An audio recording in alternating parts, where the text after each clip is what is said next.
So welcome everybody to today's episode. I'm very excited about our guest today, Tom Williams, who is actually one of my business mentors. And he comes with a wealth of experience, really. He is currently a business coach with experience in founding several businesses, including ones which were listed on the ASX. I think there was a biotech company and also a investment management company that had links to HSBC. And then not only that, so he's not just an entrepreneur, but he's actually an innovator, right? A scientist in some ways. He's developed several new innovations for global companies, such as video marketing. This is back in the day before YouTube was even around. And then also business class air travel for Qantas domestic, and also a mathematical model of the stock market for HSBC. Amazing. So without further ado, I'm going to start saying hi to Tom. And yes, how's it going, Tom? Hi, Mary. It's going very well, thank you. I know COVID's been very tough on a lot of people, but as a bit of a bookworm who likes to bury down between books and write, it suited me quite well to get locked away and have some focused, less interrupted time working on some projects. Yes, oh, fantastic. It sounds like you've had very productive off time, which is fantastic. Do you have any exciting projects in the works that you want to give us a sneak peek towards? Well, I'm writing a book about some of my entrepreneurial adventures, and I've also just about finished developing some online training program, or an online training program for small business owners and entrepreneurs to deal with tough times like the present times. It's kind of a 5-stage business battle plan to adopt a sort of wartime mindset and some other methods to cope with whatever is coming your way, whether you want it or not. Okay, fantastic. So I guess maybe at the end, if the listeners are interested, we'll put a link to that. If your course is ready, because I highly recommend Tom's teachings, everybody. He doesn't just talk the talk. Like a lot of people you see on Facebook, he has walked the walk. He has the experience to prove it. So if we take a step back to your very beginning, Tom, I mean, like maybe as a kid, did you always have a knack for business? Did you think one day I shall take this company public on the stock exchange? Look, I really didn't, Mary. I suppose, growing up, the only sort of attempted business venture I had was a failed attempt to turn my parents' grapevines on the edge of their house together with a friend into some drinkable wine as a sort of 16 or 17-year-old, which turned out to be completely undrinkable. I decided I wasn't to be a winemaker, but my friend decided, well, he needed a bit more education, so he went on to study enology and became quite a well-known winemaker. But wow.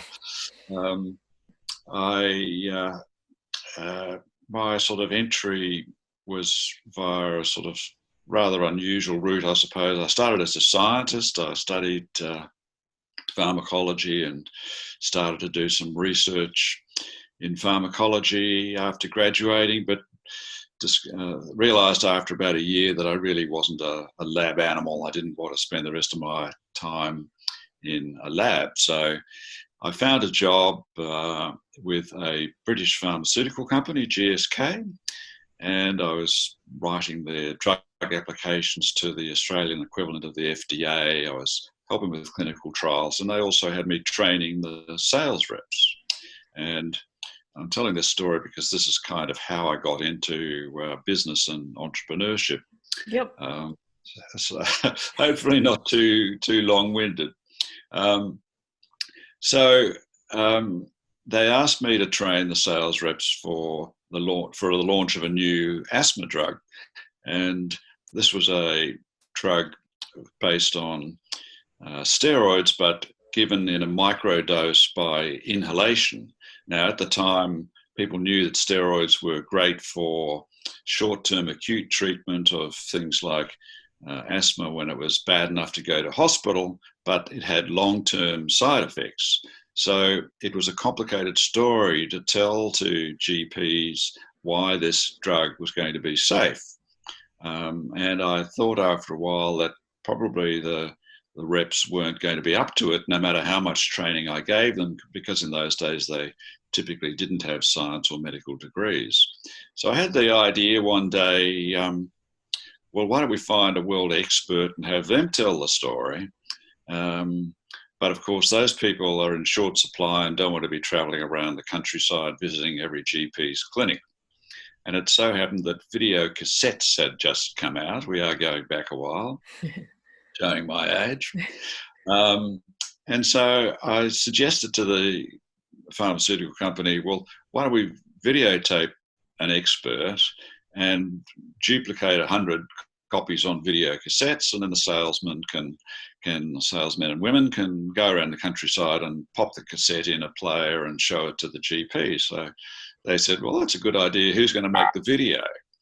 And nobody else put their hand up. So being young and foolish, I thought, oh, I'll have a go.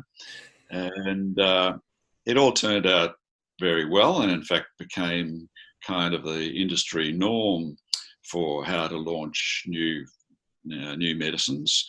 But at the age of about 25, I decided that making videos was more exciting than anything else I'd done. So I actually left the company and formed a partnership with a guy to start making videos for all kinds of companies. And we were doing product launches with widescreen film, video, slideshows, original music and dancing girls and cars appearing out of mists in the floor and goodness knows what. So that was my sort of introduction to entrepreneurial life, and I sort of bumbled on from there. And it sounds like you got hooked once you got started. Yeah. Excellent.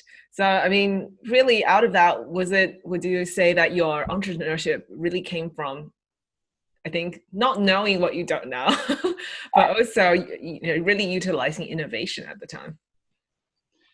Yes, well, that's right. I think entrepreneurs, they tend to be one of three types. They're either the kind of person who's always had a flair for business, and they ran as a 14-year-old, they made money mowing lawns, or if they were particularly good business people, they got the other kids in the neighbourhood to mow the lawns and they took a cut, So that's one type, probably the majority.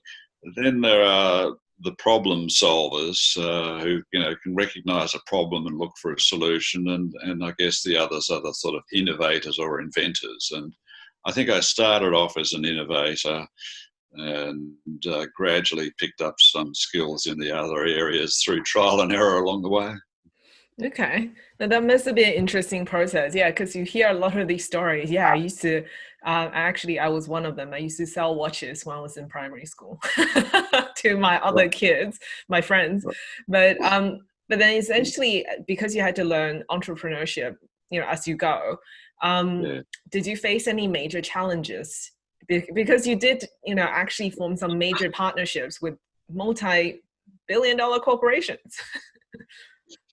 Yes, lots of challenges, and mostly, as I said, learning through trial and error. In those days, nobody sort of, entrepreneurship wasn't a sort of career path in the way that it is now, and I didn't think of myself as an entrepreneur. I just thought of myself as someone who, strangely enough, seemed to keep changing their jobs every 3 or 5 years, looking for whatever it was I was really supposed to be doing. And only many years later realised, I'm an entrepreneur. I started 5 companies, and I've done this, that, and the other. But at the time, I didn't know that was the career path. I didn't know what I was doing.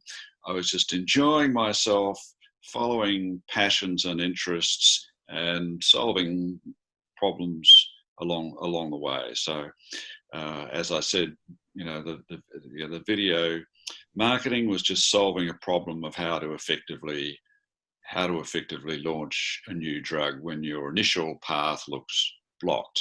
To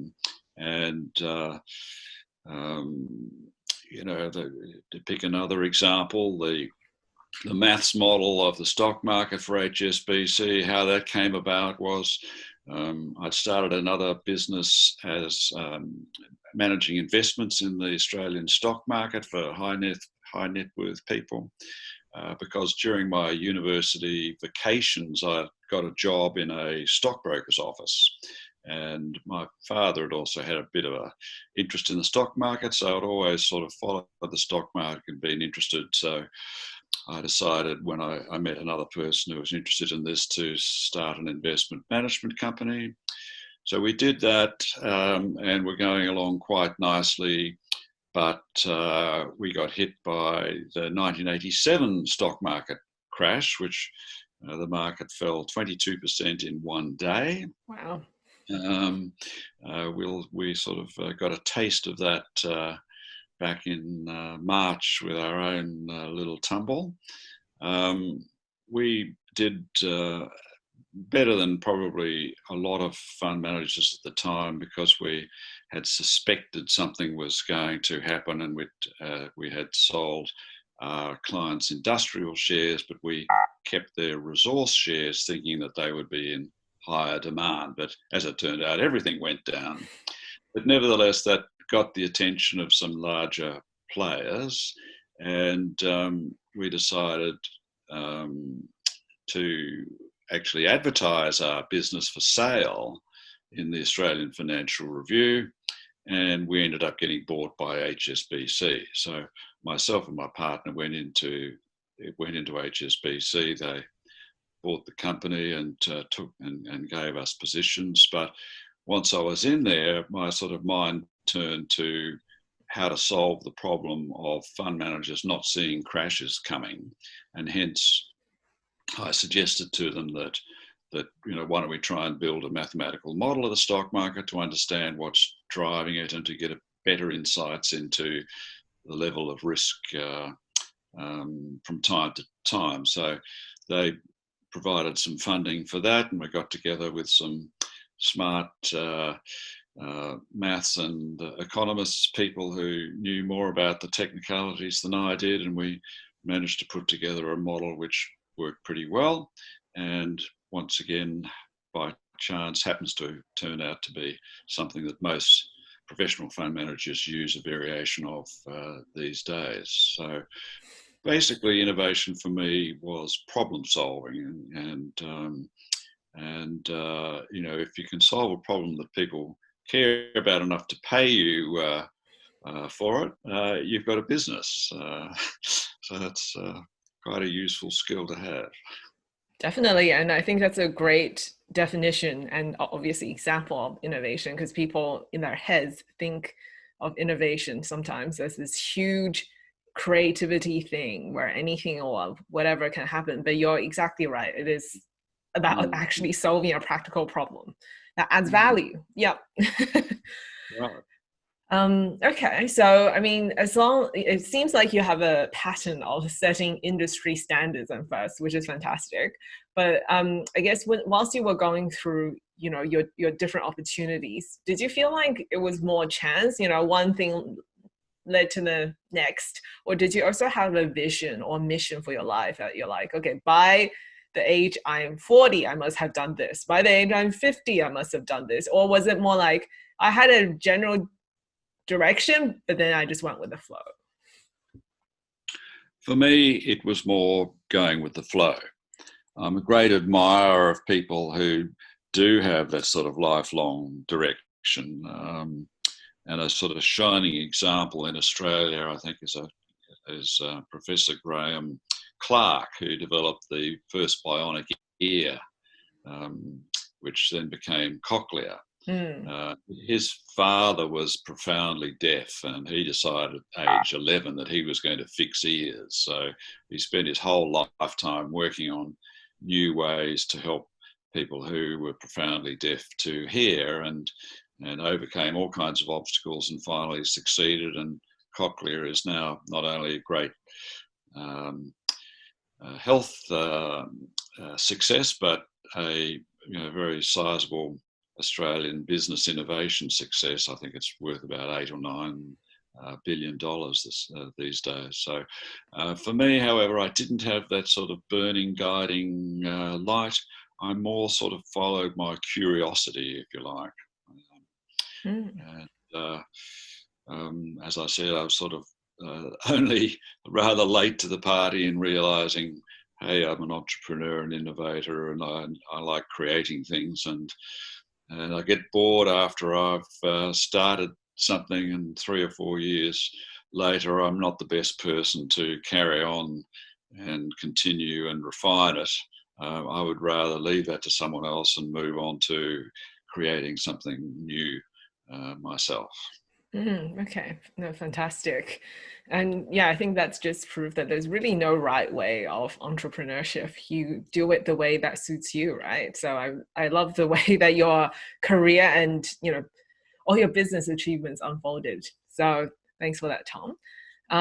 So I guess since you went through that 1987 market downturn, and there were also many other downturns, post that, I guess what sort of what are you watching right now in the market, in the Australian economy? What is, taking your attention right now? Well, they say the biggest fortunes are made, around, or lost around a time of crisis, and I think we've got one of those moments in history happening right now, courtesy of the pandemic, but with many consequences from that. Obviously it's kind of accelerated the digital revolution, with remote communication and working, the way we get back to work after the pandemic. I think we'll have more permanent changes. There are things developing around the world, tensions between China and the US, tensions inside countries like America, and you can, I think one useful way of looking at these sort of issues is to try to develop a handful of different scenarios rather than trying to guess what exactly the future is going to look like. Develop 3 or 4 or 5 different scenarios and think about, well, what would I do if everything goes back to normal more rapidly than people expect? What would I do if things break down further, there's a second wave and businesses have to shut down again? What would I do if there's a complete breakdown in trade between China and America? So on. So, if you do a little bit of pre-thinking of some alternatives, then you can kind of watch events unfold and see, okay, which path are we most likely heading towards, and therefore seize those opportunities. I think, one of the tendencies is going to be for each country to want to ensure essential supplies within their own country. So health, medicine, defense materials, energy. I think people, countries will be a little more wary of relying on the international supply chains than we have been in the past. Hopefully it's not going to kill off the opportunities of international trade that we've all enjoyed in the last decade or two. But I think, quite likely that will be one factor. There's sort of renewed interest in advanced manufacturing in Australia. I think we've got the opportunity to build on our medical research to do a lot more to turn that research into commercialised products and services, whether it's medtech or drugs or services. And we've got great talent in construction and architecture, as you know, Mary, in your field. And I think we could export that that advice around the world. And other areas like IT that there are great opportunities for in Australia.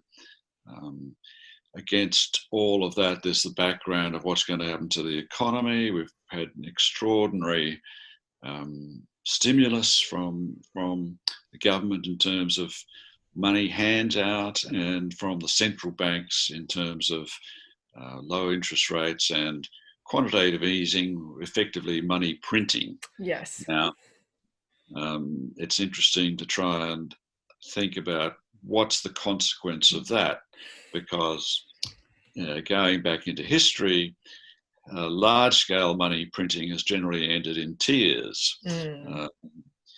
If demand is strong, it typically leads to inflation, and sometimes hyperinflation, as in the 1930s in Germany or in Argentina. But in the present circumstances, where consumers tend to be more cautious and aren't spending, then we're getting deflation. And so we might be in the lucky window where the government can afford to print money effectively for at least a couple of years without triggering inflation, because we happen to be in a deflationary cycle. Okay, be very interesting watch. Thanks for that wisdom, Tom. And I'm thinking, yeah, I was actually doing a little video, like monthly property webinar that I do, and I was thinking, well, this will either go deflation or hyperinflation. But the interesting scenario is, right now all the major world economies are in the same mode, right? So it's literally, and there's no actual war like World War II when most of this crazy economic activity happened. So I'm thinking, okay, so what's going to happen to the world economy as a result? But I guess if we bring things a little bit closer to home, yes. And then like, what would your words of wisdom to the, I would say, startup business owner, because right now, a lot of people have more time to be like, maybe I'll, follow that business idea I had, or maybe they have a business, but it's now really struggling. Some businesses are doing really well, but what would your words be of wisdom be during these challenging times? I think you only need three things. You need to understand your skills or your superpowers.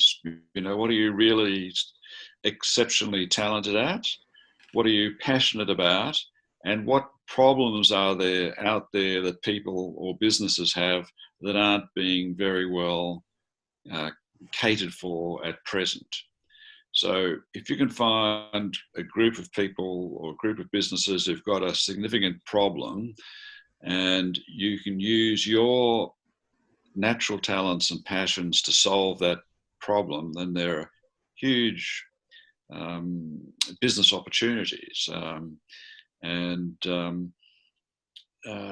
I think now's a time where there are changing needs and problems. So there's more opportunity in the marketplace for people to recognise what those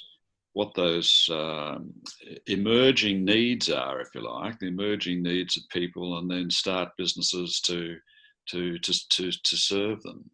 I mean, we've seen a big growth in delivery services.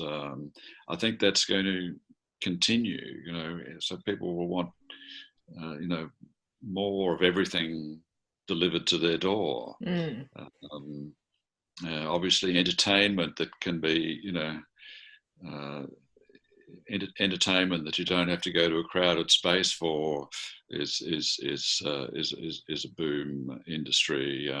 It's a time for creativity, for people just thinking, well, what are the essential human needs? People want to make money. They want to improve their health. They want to have better relationships. They want to be entertained. So if you think about how can you do any of those things in a more creative way that is in the context of what's happening today, that serves people better, there's great opportunities. Fantastic. Is that part of the reason why you started your online course, to help fellow entrepreneurs? Yeah, and I thought, an acceleration of people spending more time online, having less opportunity to go to face-to-face courses.